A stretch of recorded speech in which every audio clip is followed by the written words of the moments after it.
Thank you for joining our webcast today. My name is Adele Eden. I'm the lead architect and the interim CTO here at MAP ETS USA.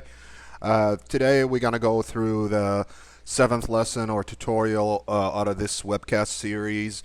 The first, we're actually going to cover shipping terms and what they mean, but our university or our MAP ETS University have actually got a lot of questions about the initial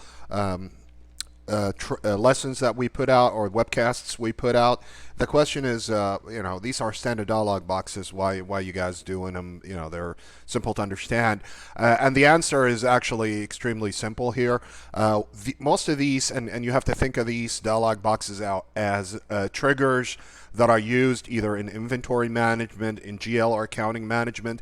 And what I'm going to talk about today specifically is the vendor shipping terms, and this is another important set of triggers that affect the day-to-day business operations. Specifically, for example, if you do rentals from your point of sale, or if you actually ship you're running an email pharmacy, for example, or for that matter, any kind of email business, but specifically pharmacy mailing services or a pharmacy warehouse mailing establishment. So with that being said, let me jump into it, and I will actually explain the triggers more in detail moving forward in the next webcasts.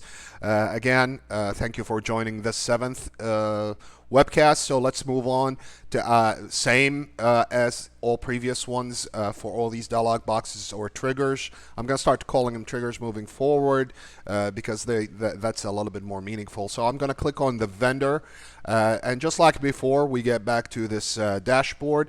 Today I'm going to actually cover the shipping terms, and right off the bat, we have the list of vendor shipping terms. I'm going to click on that list to show you what you get out of the box. Let's go in high contrast. It seems to be better for recording. So in high contrast, the options you get out of the box are shipping label, carrier pickup, invoice issued, and invoice received. Keep in mind, these are triggers specifically if you run if you actually rent, for example, breathing devices, and you don't house them locally in your pharmacy or your site, and they are shipped directly by the vendor. Let's say you have a contract with some business that actually rents medical equipment, heart monitors, breathing devices, and so forth, and people can rent them directly through your site from that vendor directly. So, and we will talk about how that works on the POS in upcoming tutorials when we start talking about the POS interface itself and how you can set that up, and we'll actually even go into the workflow in upcoming lessons. We're just taking it baby steps all the way through. We may get a lot of lessons, but they're short, so you'll actually can go back and watch just the simple webcast for a specific functionality. Again, everything you see here on vendor shipping terms are triggers that can happen either through the DB server or from the POS.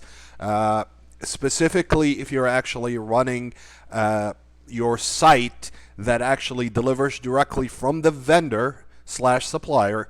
Again, every supplier is a vendor, but not every vendor is a supplier, and that actually is going to make it to the customer directly.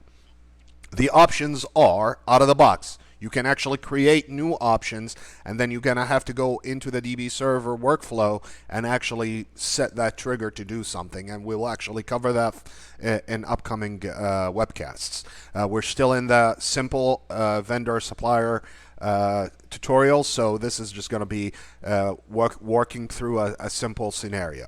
Again, this vendor ship terms are only applied, or these triggers only apply if you're running a mailing establishment or site, or if you do a lot of rentals that got shipped or that get delivered to the customer directly from the supplier / vendor.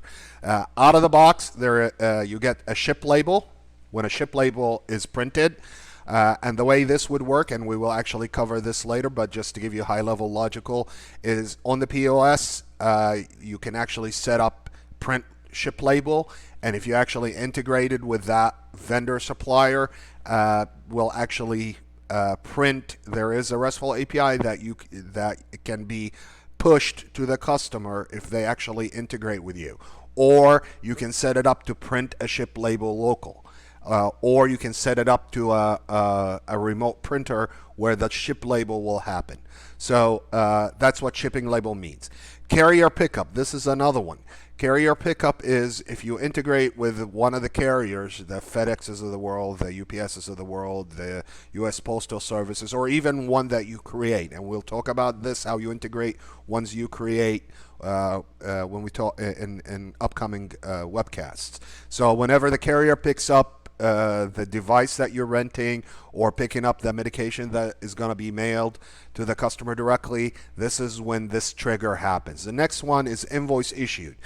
Just like label, shipping label is issued, you can issue an invoice directly either from POS or from the DB server interface.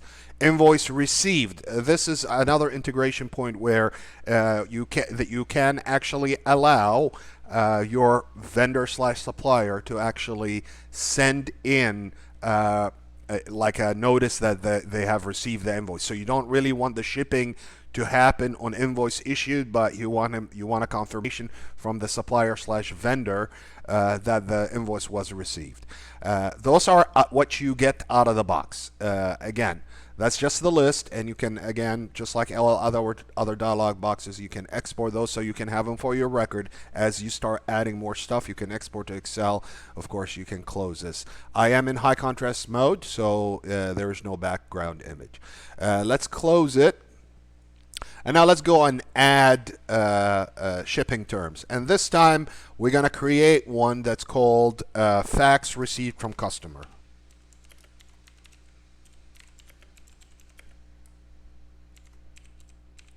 Okay, and we're just going to give it the same description.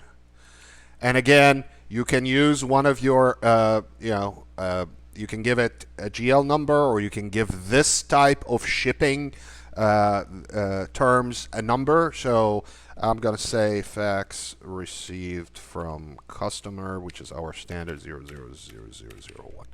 And I'm just going to add it, and now it should show up here as a trigger. That trigger right now out of the box would not do anything until you go back into DB server interface and attach it to a function. And we'll talk about these functions when we cover a more advanced DB server scenarios, and we'll bring up the UI. But out of the box, again, you get those four. You can add more. I'm going to close this. And the last option here, of course, you can modify it. Now, if you modify it, for example, and you change the term number, if you did something on the DB server side, you will actually have to go and reassociate that trigger with that new term number. Just keep in mind that you do this initially during the configuration, or when you if you have a new shipping term, like let's say you contracted Uber now, or you have an Uber driver that's actually gonna start picking this stuff out. You're just this scenario would be where you're running a pharmacy, for example, locally, and your vendor is, for example, somebody close enough. The vendor supplier is close enough that you have contracted your own Uber to go out and pick it up and deliver it.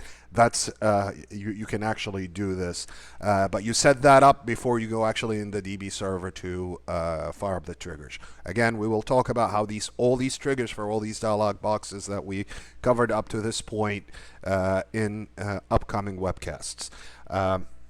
Here you can do the same thing. You can modify. I'm going to put the one we just did, and I'm going to modify it to -2, and then I'm going to issue an update, and it's updated. And now if you scroll down here, you see that 2 is selected. That's all I want to cover for this webcast. Thank you for joining our webcast and lessons. Hopefully this is the 7th in the series. We're going to continue putting those little short webcasts, so our customers will have a way to go back and quickly figure out how to do a couple of things, and they don't want to come in and attend our classes here at MapETS USA. Thank you very much.